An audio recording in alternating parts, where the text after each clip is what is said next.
Amigos, seguimos hablando de las fronteras de Venezuela, el año de 1810, con nuestro invitado don Rafael Valeri Salvatierra, miembro del Instituto Fronterizo de Venezuela.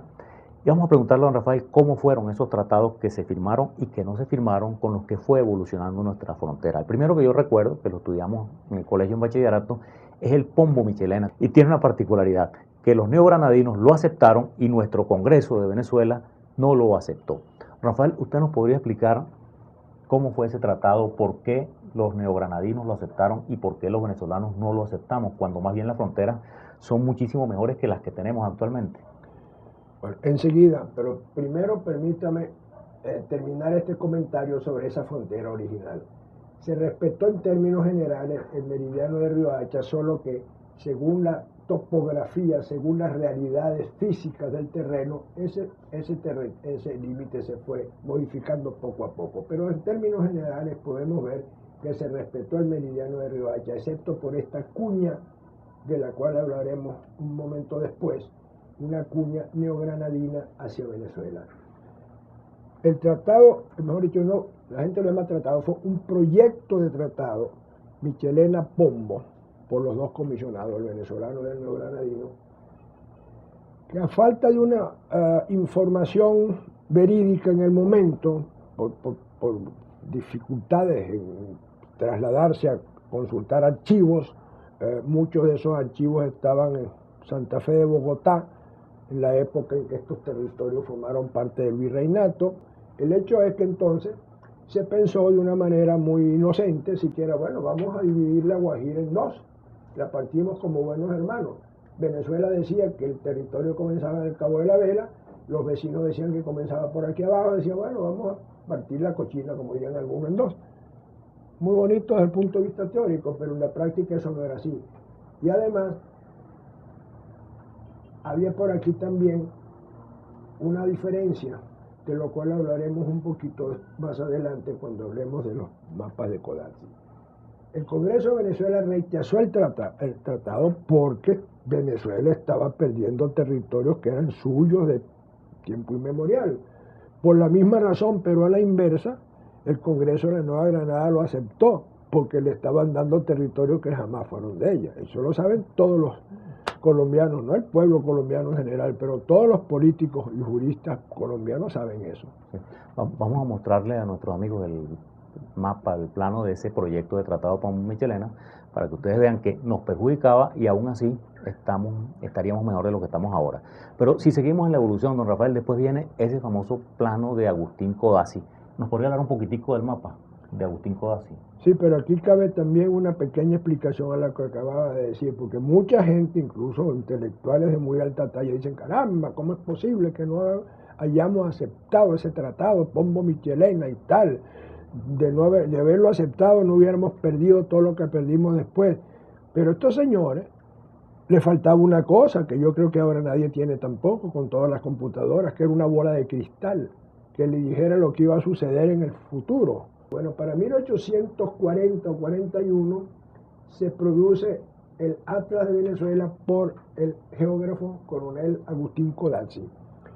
Codazzi era un geógrafo italiano de muchas calificaciones, muy hábil, muy bueno para todas cosas, pero yo dudo mucho, sinceramente, que él, con el poco tiempo que tenía por estas latitudes, hubiera tenido oportunidad de hurgar en todos los documentos del Consejo de India de Sevilla, los archivos españoles, incluso los archivos de Caracas y los archivos de Bogotá, para poder saberse al dedillo y saber interpretar lo que decía una real cédula y esta serie de documentos que eran los que fijaban los límites.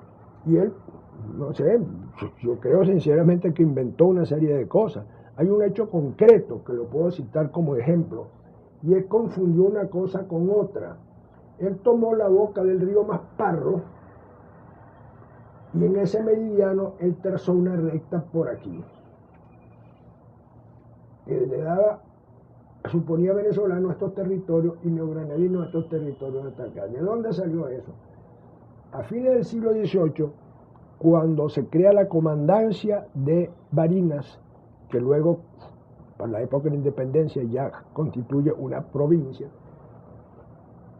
y la letra de la descripción de los límites dicen hasta donde llegó la línea trazada por los diputados de Caracas. Partiendo de la boca del Masparro, era una línea recta más o menos así, que llegaba hasta un punto aquí, 2 cerritos en piedra de arrecife. Está ubicada aquí en este mapa, pero la hemos ubicado más acá, siguiendo planos o mapas de más detalle topográfico. Él toma entonces equivocadamente esta boca del río Masparro y traza así esa recta norte-sur, ese meridiano. Eso está completamente equivocado, pero eso lo repite Humboldt, y no sé si también lo tiene Rafael María Barán en su Historia de Venezuela, habla un poco de eso. El hecho es que, no siendo algo oficial, empieza a aparecer en todos los mapas de Venezuela, y eso influyó naturalmente mucha gente para tomarlo ya como límite de Venezuela. Amigos, me gustaría que don Rafael nos abunde en algunos detalles de un acontecimiento bien curioso. Cuando Venezuela se separa de Colombia, el Congreso Constituyente está en Valencia y recibe una petición de la única porción de llanos que eran neogranadinos para ser incorporados a la República de Venezuela, y la República de Venezuela rechaza esa propuesta. Don Rafael, ¿nos podría explicar algunos detalles? ¿Qué es la provincia del Casanare? ¿Dónde está? ¿Y por qué ellos se sentían más venezolanos que neogranadinos? Bueno, esta cuña neogranadina en territorio venezolano se originó por unas misiones que establecieron los jesuitas a lo largo del Meta y en la orilla izquierda, no a la orilla derecha, por aquí. El Congreso Constituyente, reunido en Valencia el año 30, al separarse Venezuela de Colombia, recibe una delegación de gente del Casanare, llaneros, que le plantean a los venezolanos en Valencia: miren, nosotros somos llaneros, de arpa, cuatro y maracas, nosotros somos venezolanos, nosotros no queremos pertenecer a la Nueva Granada porque no sentimos ningún nexo con ellos, queremos ser aceptados como parte de la República de Venezuela. Y como el resto de todos los llanos que eran absolutamente venezolanos. Exacto. Colombia nunca pasó, la Nueva Granada nunca pasó de la cordillera oriental. Así que todo esto era parte de la provincia de Guayana y naturalmente de Venezuela.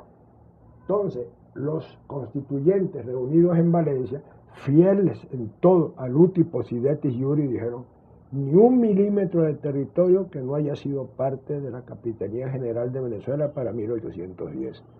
Esto no es nuestro. Y no solamente rechazaron la propuesta, sino ofrecieron interceder ante el gobierno de la Nueva Granada para que estos señores no fueran juzgados por traidores, ni castigados, ni mucho menos. Sí.